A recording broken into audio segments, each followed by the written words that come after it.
नमस्कार बच्चों, आज हम पढ़ेंगे एनसीईआरटी की पुस्तक संस्कृत दीपकम भाग 3 जो कक्षा 8वीं की पुस्तक है। तो 8वीं की पुस्तक है तो उसका आज हम एकादशः पाठ के क्वेश्चंस और आंसर पढ़ेंगे, यानी अभ्यास कार्य, जिसका नाम है सन्मिते वरम त्यागः। तो श्रेष्ठ कार्य के लिए, अच्छे कार्य के लिए त्याग करना वरम अच्छा होता है, यानी श्रेष्ठ होता है। तो भाग ख है, जो इसका भाग क था वो हमने 10वां पाठ में पढ़ा था। ठीक है, तो अगर आप 1 से 10 तक की सारी वीडियो के व्याख्या और क्वेश्चंस आंसर देखने हैं तो आप मेरे चैनल के प्लेलिस्ट में जाकर दीपकम भाग नाम से एक प्लेलिस्ट है, उसमें जाकर आप देख सकते हैं। ठीक है, तो आइए हम शुरू करते हैं आज की क्लास का क्वेश्चंस आंसर। क्वेश्चंस आंसर करने से पहले हम यहाँ पे वाच्य देख लेंगे कि वाच्य किसे कहते हैं। तो आइए देखते हैं कि अत्र इदम अवधेयम, इसे भी हमें ध्यान देना चाहिए यहाँ पर भी। तो जो वाच्यम होता है, वाच्य वो त्रिविधम यानी 3 प्रकार के होते हैं। तो कौन कौन से होते हैं? एक तो होता है कर्तुवाच्यम, दूसरा होता है कर्मवाच्यम और तीसरा होता है भाववाच्यम। ठीक है, तो ये जो कर्तुवाच्य होता है इसमें कर्ता प्रधान वाक्य होता है, यानी इस वाक्य का जो वाक्य में प्रधान होता है वो कर्ता होता है। कर्मवाच्य में वाक्य में कर्म की प्रधानता होती है और भाववाच्य में भाव की प्रधानता होती है। ठीक है, तो वाच्य कितने होते हैं? 3 प्रकार के होते हैं, कर्तुवाच्य, कर्मवाच्यम और भाववाच्यम। तो आइए हम थोड़ा सा कर्तुवाच्य के बारे में देखते हैं। कर्तुवाच्य वाक्य, कर्तुवाक्य वाले वाच्य, कर्तुवाच्य के जो वाक्य होते हैं, वाक्य में कर्तु पदस्य प्रथमा विभक्ति, तो जो कर्ता होता है उसमें प्रथमा विभक्ति भवति होता है, और जो क्रियापद होता है वो कर्ता पदानुसार च भवति, और वो जो क्रियापद होता है वो कर्ता के पद के अनुसार होता है। अर्थात क्रियापदस्य पुरुषः वचनम च कर्तुपदस्य अनुसारेण भवति। तो जो क्रिया का जो पुरुष होता है और जो वचन होता है वो कर्ता पद के अनुसार होता है। वाक्ये कर्म पदम अस्ति चेत तस्य द्वितीया विभक्ति भवति। जो वाक्य में कर्म होता है वो द्वितीय विभक्ति में होता है। तो आइए हम एग्जाम्पल के तौर पर देखते हैं आगे।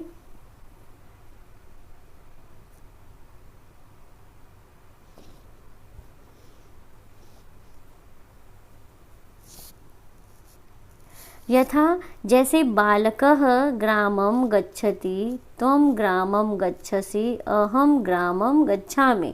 ठीक है, तो आप देखिए ये जो है ये जो कर्ता वाच्य वाले हैं, यानी कर्तुवाच्य वाले ये सेंटेंस हैं। कैसे हैं आइए देखते हैं कि यहाँ पे देखिए बालकः है, तो बालकः में क्या है, यहाँ पर प्रथमा विभक्ति लगा है। ठीक है, हमने क्या पढ़ा था कि कर्तुवाच्य में जो कर्ता होता है वो प्रथमा विभक्ति में होता है, और जो कर्म होता है वो द्वितीय विभक्ति में होता है, और जो क्रिया होती है वो कर्ता के अकॉर्डिंग होती है। तो यहाँ पे देखिए बालकः, एक बालक है जो ग्रामम, गांव को, गच्छति, जाता है। अब यहाँ पे देखिए एक वचन में होता है गच्छति, द्विवचन में होता है गच्छतः, और बहुवचन में होता है गच्छन्ति।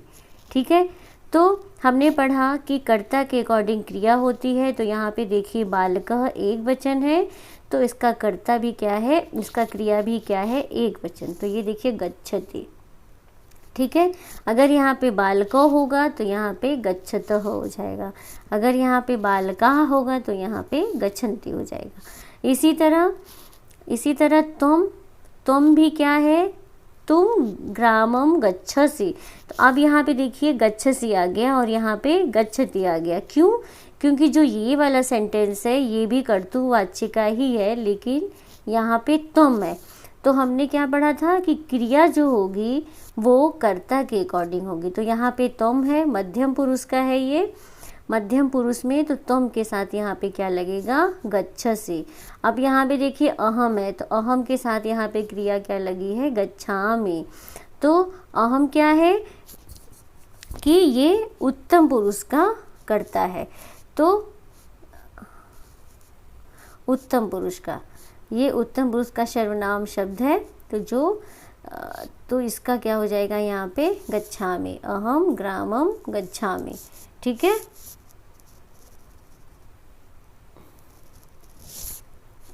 जैसे बालकः ग्रामम गच्छन्ति। अब यहाँ पे देखिए बालकः बहुवचन है, तो यहाँ पे क्रिया भी बहुवचन की हो गई। युवम तुम सब ग्रामम गच्छत, गच्छसि गच्छतः गच्छत। वयम हम सब ग्रामम गच्छामः, गच्छामि गच्छावः गच्छामः। आपने पढ़ा कि अहम के साथ गच्छामि था और हम सब के साथ क्या है, गच्छामः है। ठीक है। तो सबको समझ में आया कि जो कर्तुवाच्य का वाक्य में जो कर्ता होगा वो प्रथमा मतलब हमेशा प्रथमा विभक्ति में होगा, और जो उसका कर्म होगा वो द्वितीय विभक्ति में होगा, और जो उसकी क्रिया होगी वो कर्ता के अकॉर्डिंग होगा। ठीक है। तो आइए हम थोड़ा सा कर्तुवाच्य के बारे में देखते हैं। कर्तुवाच्य कर्मवाच्य कर्तुपदस्य तृतीया विभक्ति। तो कह रहे हैं कि इसमें, इस वाक्य में जिसमें कर्म प्रधान होता है, कर्मवाच्य में क्या होता है, कर्म प्रधान होता है, और कर्मवाच्य वाक्य में तृतीया विभक्ति और कर्म पदस्य प्रथमा विभक्ति। तो इससे पहले हमने कर्म में द्वितीय विभक्ति लगाया था, लेकिन जब कर्मवाच्य का सेंटेंस होगा तो उसमें प्रथमा विभक्ति होगा कर्मे, तथा च क्रियापद, और तथा जो क्रिया होगी वो कर्म पदानुसारम भवति, कर्म के अनुसार होगी। ठीक है। इससे हमने पहले क्या पढ़ा था कि जो क्रिया होगी वो कर्ता के अकॉर्डिंग होगी, लेकिन यहाँ पे जो क्रिया होगा वो कर्म के अनुसार होगा, अर्थात क्रियापदस्य पुरुष वचन च कर्म पदस्य अनुसारेण भवति। यानी जो क्रियापद का पुरुष और वचन कर्म पद के अनुसार होता है। तो जैसे आइए हम देखते हैं कि बालकेन ग्रामः गम्यते, त्वया ग्रामः गम्यते, मया ग्रामः गम्यते, बालकेन ग्रामा गम्यन्ते, युष्माभिः ग्रामः गम्यन्ते, अस्माभिः ग्रामा गम्यन्ते।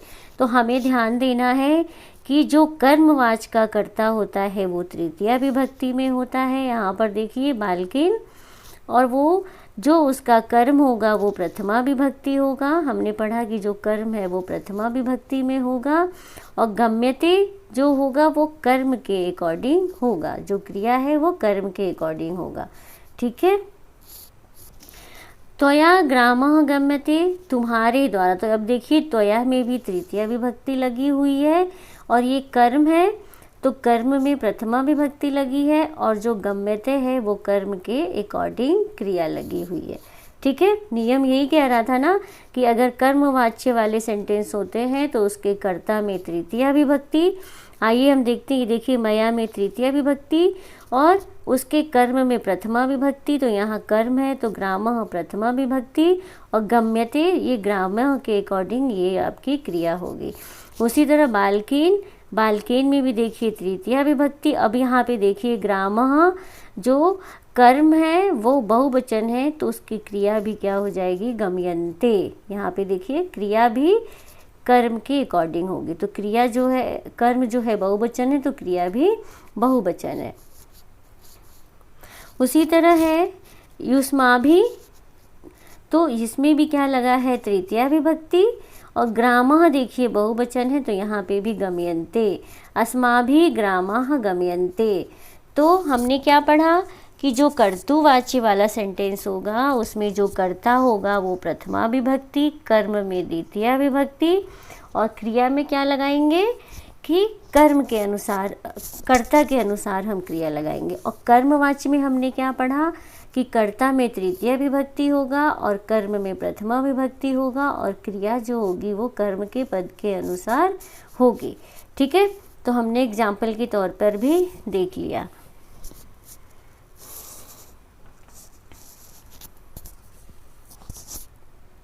आगे देखते हैं। अत्र ध्यातव्यम, यहाँ जानना चाहिए कि कर्मवाच्ये कर्म पदस्य प्रथमा विभक्ति, तो कर्मवाच्य में जो कर्म होता है वो प्रथमा विभक्ति, कर्तु पदस्य च तृतीया विभक्ति, और जो कर्तु कर्ता होता है उसमें तृतीया विभक्ति होता है। क्रियापदस्य रूपम धातु प्लस य प्लस आत्मनेपदम भवति, तो जो क्रिया का रूप पद होता है वो धातु में प्लस य जोड़ेंगे, ठीक है, और आत्मनेपदम में होता है, यानी आत्मनेपद प्रत्यय से बनता है। तो जैसे यहाँ पर एग्जाम्पल दिया हुआ है कि ये गम धातु है प्लस हम ये जोड़ेंगे और ये आत्मनेपद प्रत्यय जोड़ेंगे ते, तो ये क्या बन जाएगा, गम्यते, ठीक है। जैसे पठ्यते, लिख्यते, अब देखिए पठ है मूल धातु, इसमें हम क्या जोड़ेंगे, य, फिर हम क्या जोड़ेंगे, ते, तो ये क्या बन गया, पठ्यते। इसी तरह लिख्यते है, तो लिख में मूल धातु क्या है, लिख है, और इसमें हम य जोड़ेंगे और प्लस ते जोड़ेंगे, तो ये क्या बनेगा, लिख्यते। उसी तरह खाद्यते, तो जो खाद है वो मूल धातु है, इसमें य जोड़ेंगे और फिर ते जोड़ेंगे, तो ये क्या बन जाएगा, खाद्यते, ठीक है ना।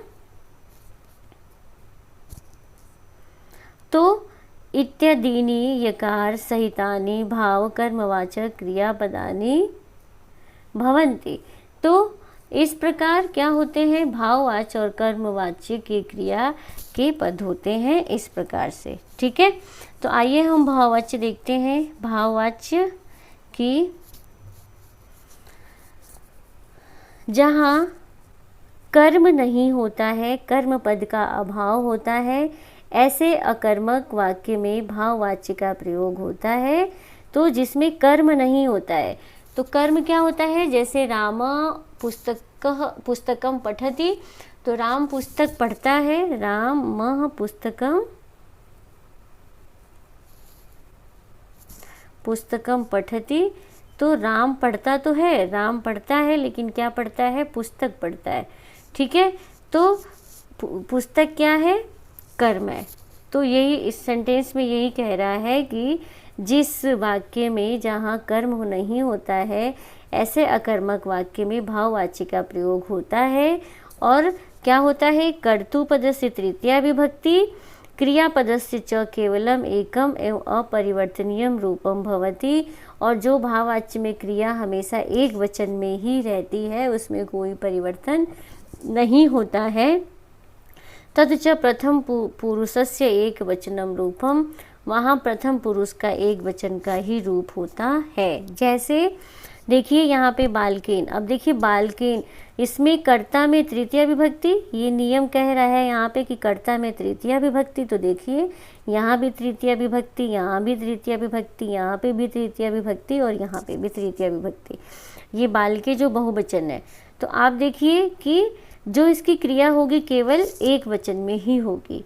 तो हम देखते हैं, इससे पहले हम पढ़ रहे थे कि पठ्यन्ते गम्यन्ते आ रहा था, तो वो कर्ता के अकॉर्डिंग आ रहा था, कर्म के अकॉर्डिंग आ रहा था, लेकिन इसमें कह रहा है कि इसमें कर्ता में तो तृतीया विभक्ति होगी, लेकिन जो उसकी क्रिया होगी वो हमेशा एक वचन में ही होगी, ठीक है ना।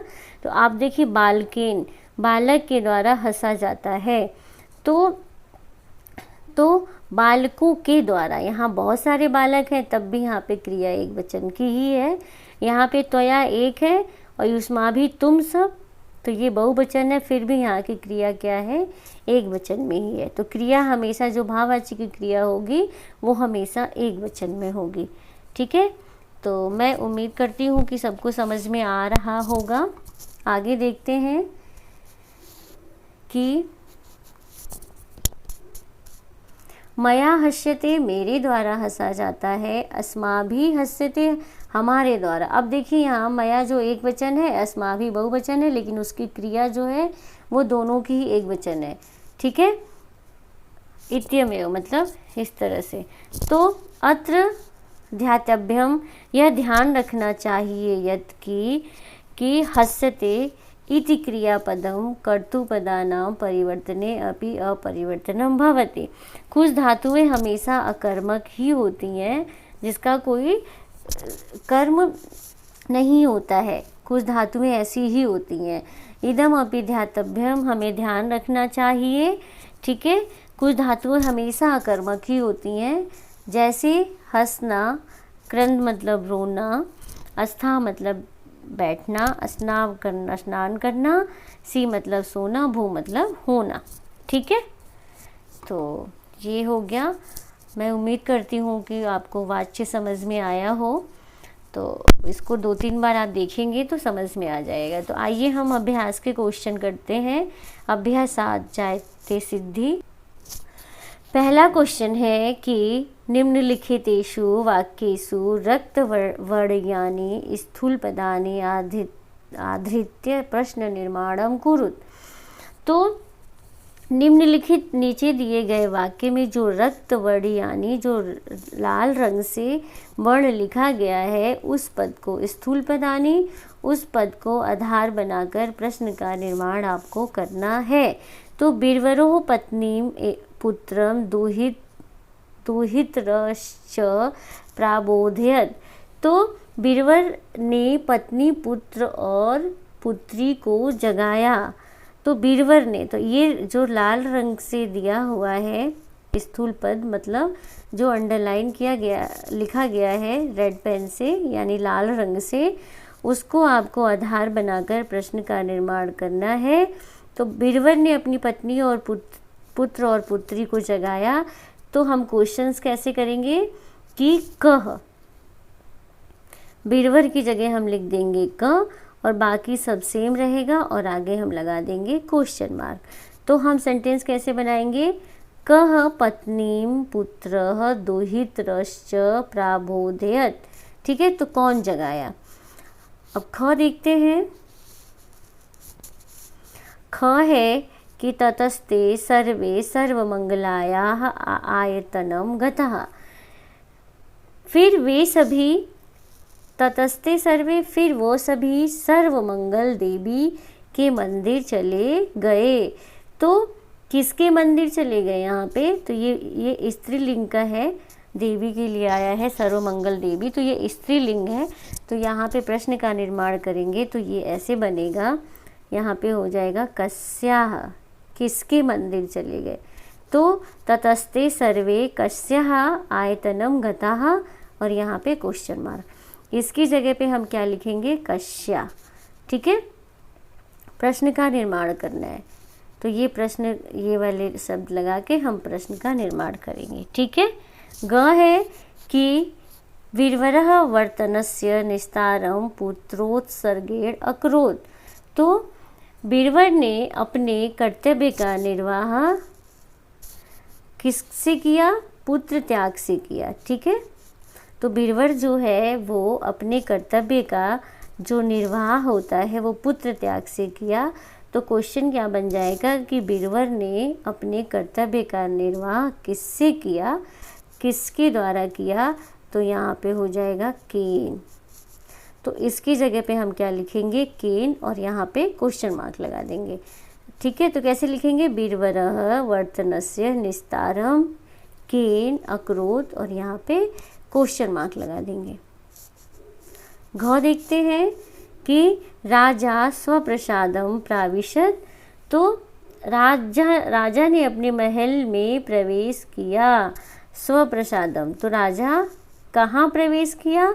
तो इसको हम ऐसे लिखेंगे, ये छोटा है तो इसको मैं लिख दे रही हूँ, राजा कुत्र प्राविशत, और यहाँ पे हम लगाएंगे क्वेश्चन मार्क। तो हमने इसकी जगह पे क्या लिख दिया?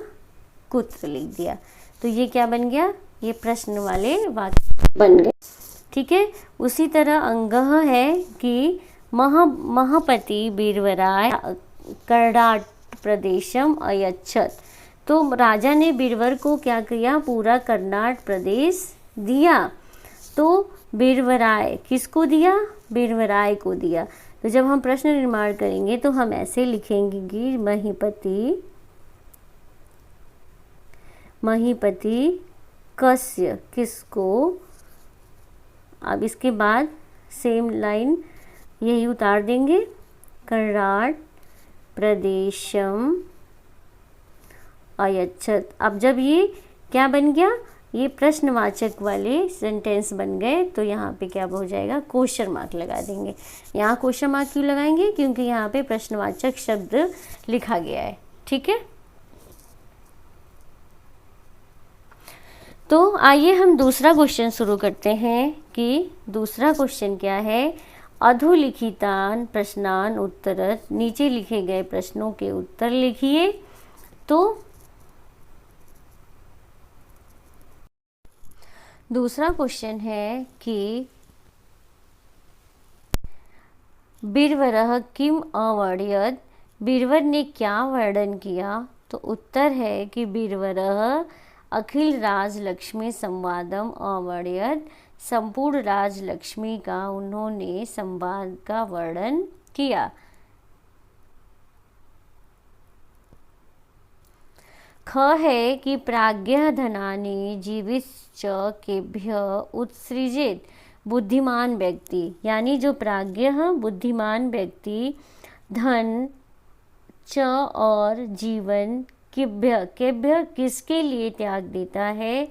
तो आंसर है उत्तराड़ी आंसर कि प्राज्ञः धनानि जीवितम च परार्थे उत्सृजेत।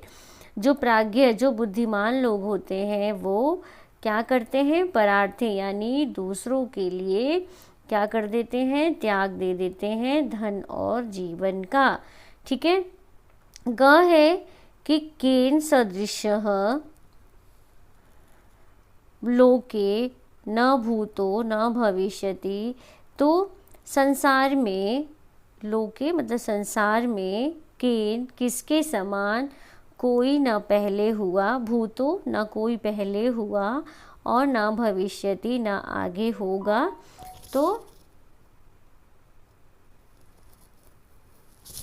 तो किसके समान? बीरबरेड़। तो शूद्रक ही कहते हैं, राजा शूद्रक की बीरबर के समान सदृश लोके न भूतो न भविष्यति, कोई संसार में न था और ना ही होगा। तो आइए हम घ क्वेश्चन देखते हैं कि का अदृश्य अभवत, कौन अदृश्य हो गई? तो आंसर है कि भगवती, हमने चैप्टर पढ़ा था तो इसमें था कि जो भगवती सर्वमंगला अदृश्य अभवत, तो भगवती सर्वमंगला जो थी वो अदृश्य हो गई। ठीक है, सपरिवारः बीरबर कुत्र गतवान, अपने परिवार के साथ जो बीरबर थे वो कहाँ गए? कुत्र कहाँ गए? तो आंसर हो जाएगा कि सपरिवारः बीरबरः स्वगृहं गतवान, अपने घर को गए। आइए हम तीसरा क्वेश्चन देखते हैं कि तीसरा क्वेश्चन है अधोलिखितेषु वाक्येषु रक्तवर्णीय पदानि केभ्य प्रयुक्तानि इति उदाहरणानुगुणम लिखत। जो नीचे लिखे गए वाक्य हैं और उसमें जो रक्त वर्ण से पद लिखा हुआ है वो किसके लिए प्रयोग किया गया है? तो उदाहरण के अनुसार लिखिए। तो जैसे यहाँ पे उदाहरण है कि धन्यः अहम स्वामी जीवित रक्षार्थम विनियुक्तः, तो मैं धन्य हो जाऊंगा कि अगर मैं अपने स्वामी की जीवन की रक्षा के लिए अगर भी नियुक्त किया जाऊं तो मैं धन्य हो जाऊंगा। तो ये अहम किसके लिए आया है? शक्तिधराय जो बीरबर का पुत्र है उसके लिए आई है, ये अहम उसके लिए है। तो आइए हम क देखते हैं। क कि भगवती न मे प्रयोजनम राज्येन जीवितेन वा, तो यहाँ पे जो मे है वो किसके लिए आया है कि हे माँ भगवती, मैं राज्य और जीवन से, मैं मतलब मेरा राज्य और जीवन से कोई प्रयोजन नहीं है। तो ये आया है राजा दिलीप के लिए। ठीक है, तो राजा दिलीपस्य, ठीक है। ख है कि वत्स अनेन तेज सत्वोत्कर्षेण भृत्यवात्सल्येन च परम प्रीता अस्मि। बेटा, तुम्हारे इस उत्कृष्ट शक्ति और सेवक प्रेम से मैं अत्यंत प्रसन्न हूँ। तो ये ते किसके लिए आया है? ते मतलब तुम्हारा, तो ये आया है राजा शूद्र काय के लिए, ठीक है। तो हम यहाँ पर ये भर देंगे। इसी तरह ग है, आइए ग देखते हैं कि धन्या अहम यस्याः ईदृशो जनको भ्राता च। मैं धन्य हूँ जिसके ऐसे पिता और भाई हैं। तो यहाँ पर यस्या किसके लिए आया है? तो ये इसका आंसर हो जाएगा ग का कि वीरपत्य, ठीक है। घ देखते हैं, आइए घ कि तदे परित्यक्तेन मम राज्ये नापि किम प्रयोजनम। यह सब त्याग देने के बाद मेरे राज्य का भी क्या उपयोग। तो ऐसा कौन कहता है? मम मतलब मेरे, राज्य तो राज्ञः शूद्र का, ठीक है। अयम अपि सपरिवारो जीवतु। यह राजपुत्र भी अपने परिवार सहित जीवित रहेगा। तो ये अयम किसके लिए आया है? तो राजकुमार बीरवर के लिए आया, ठीक है। तो इसका आंसर ये हो जाएगा, इसका आंसर ये हो जाएगा।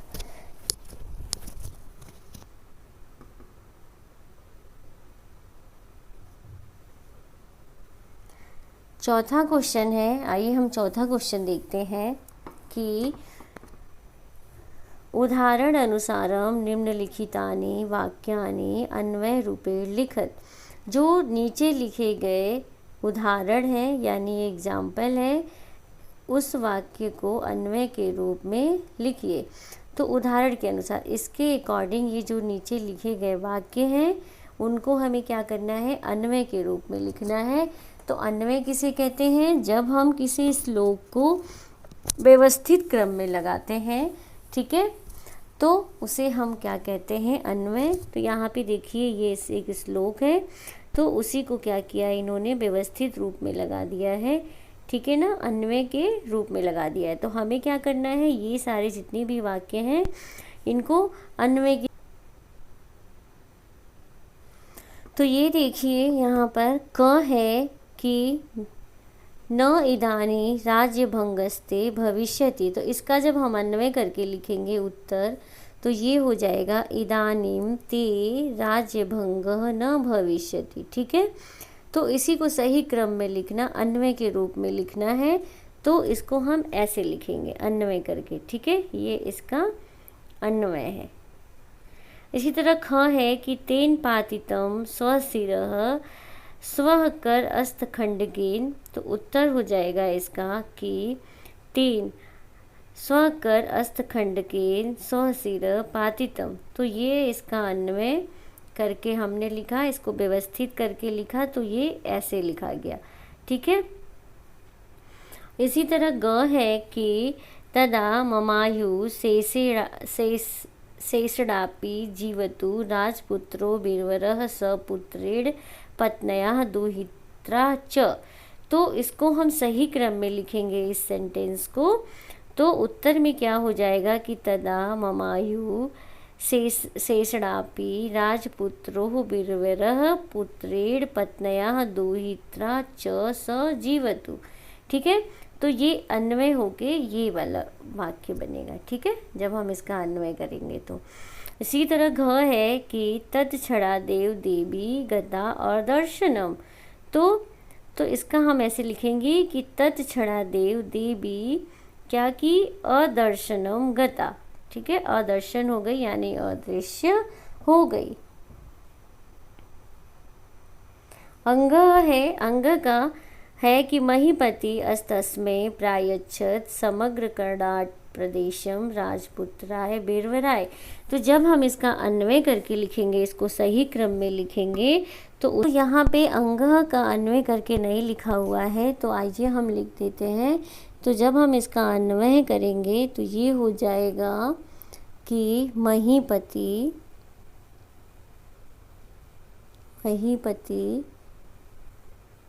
तस्मै राजपुत्राय बीरबराय, ये अंग का है, बीरबराय समग्र कर्णाट प्रदेशम प्रायच्छत। ठीक है, तो इसका अन्वय ऐसे हो जाएगा, इसका उत्तर है। ठीक है, अंग का नीचे दिया हुआ है, नहीं था। तो आइए हम च देखते हैं। च है जायन्ते च म्रियन्ते च मादृशा क्षुद्र जंतवः। इसका क्या आंसर हो जाएगा कि मादृशाः अन्वय। जब हम इसका अन्वय करेंगे, अन्वय, तो ये ऐसे हो जाएगा कि मादृशा क्षुद्र जंतवः जायन्ते म्रियन्ते। ठीक है, म्रियन्ते च। ठीक है, तो ये हो गया चौथा क्वेश्चन। आइए हम पांचवा क्वेश्चन देखते हैं। कि पांचवा क्वेश्चन है उदाहरणानुगुणम अधोलिखितानां पदानां पदच्छेदं कुरुत। आपको क्या करना है कि ये जो पद दिए हुए हैं उसका आपको पदच्छेद करना है, यानी पदों को अलग अलग करके लिखना है। तो जैसे देखिए कि यज्ञवेव मस्मत् कुलोचितम को कैसे लिखा है, यदि एवं अस्मत् कुलोचितम। उसी तरह सत्व कर्षेण को क्या लिखा है, सत्व प्लस उत्कर्षेण। तो उसी तरह हमें इनको भी अलग अलग करके लिखने हैं। तो आइए हम लिखते हैं। तो हम क का करते हैं, तो क्या हो जाएगा जब हम इसका पदच्छेद करेंगे, तो ये हो जाएगा गृहीत स्वामी वर्तनस्य। ठीक है, ये न।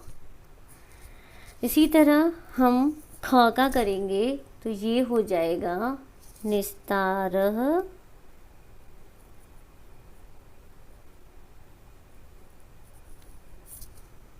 उपायः, यानी ऋण चुकाने का उपाय। इसी तरह हम ग को करेंगे, तो ये हो जाएगा गृहताम इस। ठीक है, तो इसका मतलब क्या होगा, इसे ग्रहण करो। तो ये हो गया ग का, ये हो गया ख का, और ये हो गया क का। तो आइए हम आगे देखते हैं। आगे ग तक हो गया, अब घ का देखेंगे। घ का होगा जब हम पदच्छेद करेंगे, तो स्व पुत्र उत्सर्गेण। ठीक है, इसी तरह अंग का करेंगे, तो ये होगा अलग अलग जब हम पदच्छेद करके लिखेंगे, तो स्व कर का मतलब होता है हाथ, अस्थ और खंड गेन, अपने हाथ में रखे खड्ग से, यानी तलवार से। तो ये हो गया इसका। अब हम च का करेंगे, तो जब हम च का करेंगे तो क्या हो जाएगा, तत् एतत् परित्यक्तेन। ठीक है ना।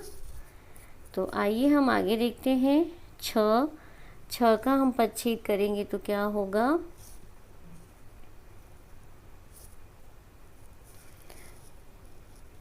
ये हो जाएगा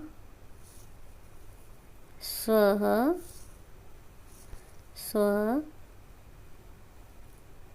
सिरे छ छेदनः, छेदन अर्थम, ये थोड़ा सेंटेंस बड़ा है ये शब्द, तो उचित, ठीक है, अपने सिर काटने के लिए उठाया। स्वसिरे छेदनम अर्थम उत्क्षिप्त यानी उठाया, उत्क्षिप्त, ये हो जाएगा 6 है ये, ठीक है ना। इसको हम ऐसे लिखेंगे, ये 6 है, उत्क्षिप्त, ठीक है, इस तरह से। तो आइए हम इसके आगे वाला देखते हैं। आगे क्या है, ज, तो ज का हम परिच्छेद करेंगे तो ये हो जाएगा मत, दर्शनात्, दृश्यताम, ये म है, ठीक है। इसी तरह आइए हम झ का देखते हैं। झ का हम परिच्छेद करेंगे तो ये कैसे हो जाएगा, तत् छड़ात् एवं, ठीक है।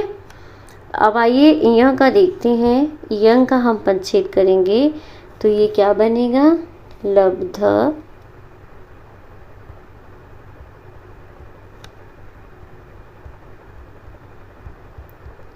जीविता, जीवन प्राप्त हुआ, ठीक है। तो अब हम छठवां क्वेश्चन देखते हैं कि छठवां क्वेश्चन क्या है। उदाहरणानुगुणं पाठगतानि पदानि अधिकृत्य संधियुक्तपदे रिक्तस्थानानि पूरयत। पाठ में जो आए गए हैं उसको आधार बनाकर आप क्या कीजिए, संधि युक्त पद में, यानी जो संधि है और उस युक्त पद पर आप जो खाली पद है उस पे क्या करना है, युक्त पद आपको रिक्त स्थान में पूरा करना है उदाहरण के अनुसार। तो जैसे स्व प्लस आसा आवासम क्या हो जाएगा, स्वावासम, तो यहाँ पे अ है और यहाँ पे अ है, दोनों मिलके क्या बनता है, आ, तो ये क्या हो गया, आ की मात्रा लगा के हम इसको जोड़ देते हैं। तो इसी तरह क्या है, तत्श्रुत्वा का हम संधि करेंगे तो ये क्या हो जाएगा, तच्छ श्रुत्वा, ठीक है। यहाँ पे ये 6 है, तत्श्रुत्वा हो जाएगा, ठीक है। इसको हम फिर से लिख देते हैं। ये है त, अच्छा, इसके बाद ये 6 है, ऊ की मात्रा लगाएंगे और यहाँ पे चिन्ह लगाएंगे और यहाँ पे तो संधि करेंगे तो ये शब्द बन जाएगा उसे सुनकर, ठीक है। अब हम आइए इसका संधि करते हैं। दुहितरम च का हो जाएगा यहाँ पर, दुहित रश्च, ठीक है। धन्य, हम मैंने आज से पहले भी आपको बताया है कि अगर यहाँ पे विसर्ग है और यहाँ पे अ है तो विसर्ग का क्या हो जाता है, ओ हो जाता है, तो ये क्या हो जाएगा, यो, धन्यो, और इसका क्या हो जाएगा, औग्रह चिन्ह हो जाएगा, इसका, इस अ का औग्रह चिन्ह हो जाएगा, ठीक है। जीवितम च एव, इसकी संधि करेंगे तो क्या होगा, जीवितम च एव का संधि करेंगे तो ये हो जाएगा जीवित मेव, ठीक है। इसी तरह विलंब प्लस तात का क्या हो जाएगा, विलंब अस्तात। अब यहाँ विसर्ग की जगह ये आधा स हो गया है। ये क्यों हुआ है, क्योंकि यहाँ पे त वर्ग है, त होने की वजह से यहाँ पे क्या हो गया है, इस विसर्ग का स। आइए आगे देखते हैं कि कह प्लस अधुना, तो इसका क्या हो जाएगा, इस जो ये विसर्ग है इसका को हो जाएगा और इस अ का क्या हो जाएगा, अग्रह चिन्ह लग जाएगा और को अधुना, ऐसे लिखेंगे। ठीक है। अब न आचरितव्यम का क्या हो जाएगा, यहाँ पे हो जाएगा अ और आ मिलके क्या बनता है आ, तो ये हो जाएगा चरितव्यम, इसका ये हो जाएगा। धन्या प्लस अहम का हम करेंगे तो ये हो जाएगा धन्या अहम। अगर यहाँ पे विसर्ग होता तो यहाँ पे ओ हो जाता, लेकिन यहाँ विसर्ग नहीं है तो यहाँ पर ओ नहीं होगा। निस्तारः उपाय का क्या हो जाएगा, निस्तारो पाय, ये ओ की मात्रा है। ठीक है। वीरवरः औदत का क्या हो जाएगा, यहाँ पे देखिए विसर्ग है, यहाँ पे अ है, तो इस विसर्ग का क्या हो जाएगा ओ, और इसका क्या हो जाएगा अग्रह चिन्ह। तो ये क्या बनेगा वीरवरो अवदत्त। ठीक है, ये अग्रह चिन्ह लग जाएगा। इसी तरह है ततः प्लस असो, तो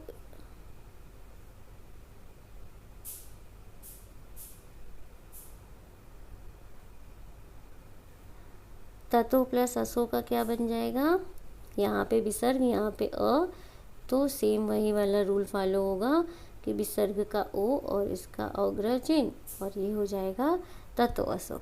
ततः ते, अब देखिए यहाँ विसर्ग है, यहाँ पे त है, तो इस विसर्ग का आधा स हो जाएगा, तो ये क्या बन जाएगा ततस्ते। ठीक है। आइए हम इसका ख देखते हैं। ख में क्या करना है कि निम्नलिखित पदानाम संधि विच्छेदम कुरुत। इससे पहले वाले में हमने क में क्या देखा था कि आपको संधि विच्छेद करना था और संधि करना था, और इसमें आपको क्या करना है संधि विच्छेद करना है, यानी शब्द दिया है उसको अलग अलग करना है। तो जैसे शूद्र को अपी का क्या हो जाएगा, तो यहाँ पे देखिए ओ है और ये अग्रह चिन्ह है, तो इसका मतलब ये संधि ऐसे की गई है शूद्रकः प्लस अपि, तो यहाँ पे विसर्ग है और यहाँ पे अ है, तो इसका ओ हो गया और इसका अग्रह चिन्ह लग गया। इसी तरह इसका हम संधि करेंगे तो ये क्या हो जाएगा पुनः प्लस भोपालीन। ठीक है।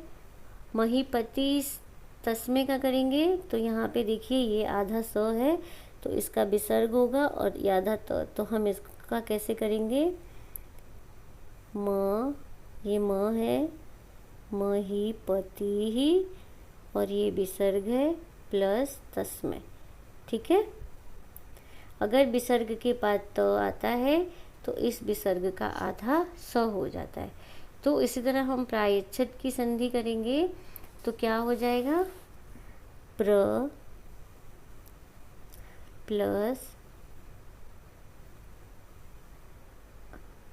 यहाँ पे विसर्ग नहीं होगा, प्र प्लस अयच्छत,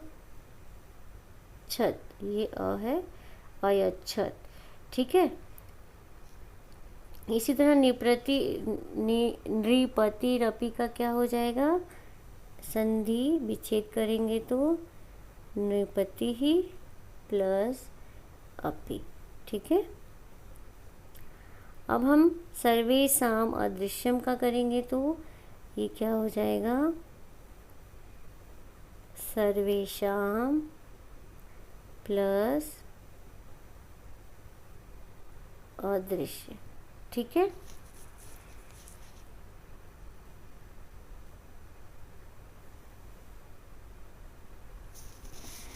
इसी तरह वर्ता अन्य के संधि विच्छेद करेंगे तो ये क्या हो जाएगा यहाँ पर वार्ता प्लस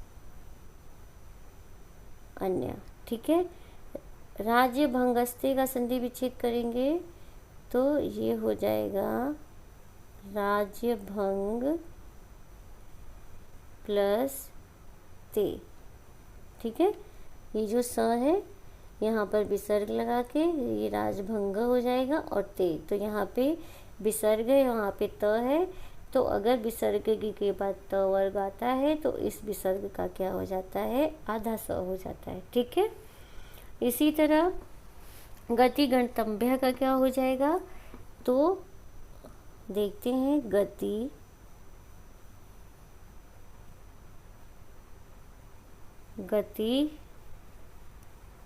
प्लस गंतव्य। ठीक है। इति युक्तवा का क्या हो जाएगा, इति प्लस उक्तवा। ठीक है। अगर यहाँ पे ई है, देखिए ई है और यहाँ पर ऊ है, तो दोनों मिलकर क्या बनता है, ई प्लस ऊ मिलके क्या बनता है, य बनता है। तो यहाँ पे देखिए य से हमने जोड़ दिया। ठीक है। ने इदानी का हम संधि विच्छेद करेंगे तो क्या बनेगा, तो इसका बनेगा न प्लस इदानीम। तो ये संधि कैसे हुआ है, यहाँ पे अ है और यहाँ पे ई है और ये मिलके क्या बनता है, ए। तो देखिए यहाँ पे ए की मात्रा लगा के हमने बना दिया ने इदानी। ठीक है। प्रीता इसमें की संधि विच्छेद करेंगे तो ये कैसे बनेगा, प्रीता प्लस अस्मि। ठीक है। क्योंकि यहाँ पे अ है, यहाँ पे अ है, मिलके क्या बनता है, आ, तो ये प्रीतास्मि। ठीक है।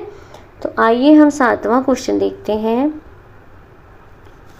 7वां क्वेश्चन है कि निम्नलिखितानि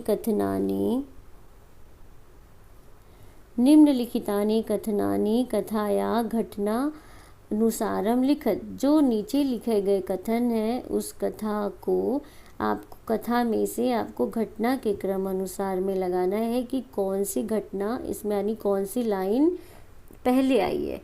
ठीक है। तो हम देखते हैं कि ये जो नीचे लिखा हुआ है ना, आपको क्रम में लिखना है इस लाइन में, इसमें क्रम से लिखना है कि घटना में सबसे पहले कौन से नंबर पे आया है, क पे, ख पे, ग पे, घ पे, इस तरह से। ठीक है। तो आइए हम देखते हैं कि पहले पे कौन सी घटना आएगी। तो ये घ वाला जो है वो पहले नंबर पे आएगा कि बीरवरो गृहं गत्वा पत्नीं पुत्रं पुत्रीश्च प्राबोधयत सर्वां च वार्ताम अकथयत। तो पहले में ये आएगा। ठीक है।